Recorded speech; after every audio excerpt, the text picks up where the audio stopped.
What's up, everybody? Squirrel Man back again. I ain't made a video in a few days. Today's my last day. I'm doing a split load really early in the morning, and I'm taking that to Raleigh, and then I'm going to Charlotte, and then I'm going home. So I'm really excited. Finally get to go home. It's been 3 weeks. Um, the other day I was in Virginia, and I hit up a friend of mine, old friend of mine I used to ride motorcycles with, and because I didn't have to be anywhere for like a while. So on a chance, I hit him up, and he was like, "Yeah, come through, man, come through," because I was right near my old stomping grounds. And he was like, "Yeah, we're having a party, man." I was like, "Oh, it's so perfect, dude. It's so perfect, man. I'm so glad I hit you up." And I got to hang out with a bunch of people I hadn't seen in a long time. It's made me so happy, man. I totally needed that. And I saw his brother. His brother has a new baby. She was only like 15 months old. She was adorable. You know, she'd melt your heart just looking at her. And him and his wife were sitting there teaching the kids sign language at like 15 months old. I thought that was so cool.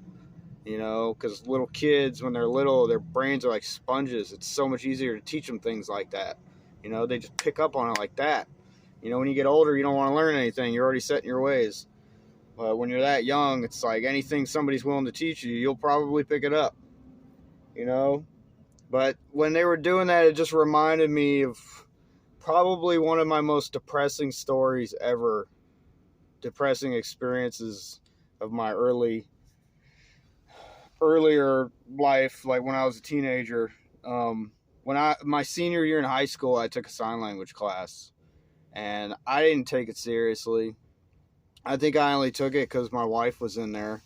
You know, we sat together, and I goofed off the entire time and just did not take it seriously, man. Back then, I didn't take a lot of things seriously like I should have. I have a lot of regrets from when I was that age. And the teacher, she was so dedicated, and I really feel sorry for her looking back, you know, because she gave so much. She put in so much effort to try to teach us kids, and I was just a class clown. I didn't take it seriously. But trying to make a long story short, when she put us kids in there, she shaped all the desks like a big horseshoe, and she would sit in the middle so she could look at all of us, and that's how she would teach us. Well, every time we take a test, I would just cheat off the person next to me, and she knew that. She's not dumb. And that's how I floated through most of the year, you know. And finally, she called me out one day. I come in there. It was test day. I knew it was test day. I was like, I'll be all right. I'll just cheat off the person next to me, you know, which was always my wife or the other guy sitting on the other side of me. And I had such a little following over there in that corner of the room because I was such a class clown, always trying to get attention. Everybody thought I was so funny, you know. So I just play off that, and looking back, I'm like, I must have looked like such an asshole. But finally one day I come in there. It was like fifth or sixth period. We had that class, and all the desks are in normal formation, like a normal classroom. And I'm like, fuck, I can't cheat on it. Like, how am I going to cheat? I can't do it. And she laid out the papers. And she said, go ahead, take the test. And I'm sitting there. I didn't have a clue. I didn't learn anything because I goofed off the entire time. I just put in zero effort, you know? And I got so frustrated, I got up and left. You know, I was like, it was so depressing to me to admit defeat. That she defeated me. That was the most genius thing that woman ever did. She defeated me without saying a word because that was her thing. She taught sign language the whole year without speaking a word. That was her thing. She would just, if you want to speak to me, you got to do it in sign language, you know, or write it down or something. And I just thought that was so genius the way she did that, man. I got mad respect for that woman nowadays, man, because a lot of teachers would have freaked out, started screaming, you know, they would have went in a complete opposite direction. But this woman must have read The Art of War numerous times. Like, she was so smart. I don't even remember her name, but man, I wish I wish I could tell her that, man. Like, mad respect for you. You defeated me, and you didn't even have to speak a word. But that was a very embarrassing, depressing, humiliating experience to me. And yeah, just when I saw my friends and they were trying to teach their kids sign language, it totally reminded me of that. But I mean, what did I learn from that? I know, and I'm not trying to sound like a jerk. I know I'm smart. I'm not stupid. I know I'm smart when I apply myself. But and I think that's the case for a lot of people. You just don't want to apply yourself, and it's a happenstance, or it's a certain situation where I don't want to apply myself because I'm not interested in the subject matter. Well, you shouldn't have been there in the first place then. But if you're going to be in a classroom, no matter what it is, if you're there, try to learn something from it. It's not the worst thing in the world. At least apply yourself, but don't be a jerk.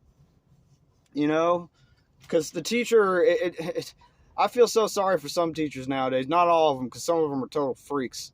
Um, but there's a lot of good teachers out there, man, and they're just trying to do their job, And if I could go back in time, I would have been a totally different student, because I had good teachers. I had teachers that I totally respected, man, and I got along with them really well. But I think a lot of that is because those teachers knew how to communicate with somebody, with my mind.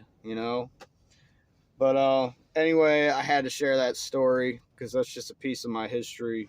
I don't know if you can relate to that. Maybe you got your own experience. You can leave in the comments. I don't think we should treat people and judge people for things they did a million years ago, especially because, give people a chance to grow up, mature. 'Cause I'm a completely different person than I was back then. If I could go back in time for 10 seconds, I would have slapped the shit out of me. I'd have knocked the teeth out of my mouth for the things I used to do when I was young, because I was just so damn stupid, But I'm grateful that I grew up and I'm healthy, never spent a day in jail. I'm just overall lucky and had an angel on my shoulder the whole time. But I never looked a gift horse in the mouth. I learned not to do that. Anyway, if you got any stories like that, man, share them in the comments. I want to read them. I thought maybe you guys might want to hear that. Well, what did I learn from that? I don't know. I guess it's like I said, respect people when they're trying to teach you something. And if you apply yourself, you might actually learn something. Like I already said that. It's okay to make a mistake. It's okay to do something stupid like that as long as you learn from it and you don't repeat it, you know. But anyway, common sense ain't common. Like, share, subscribe. Thanks.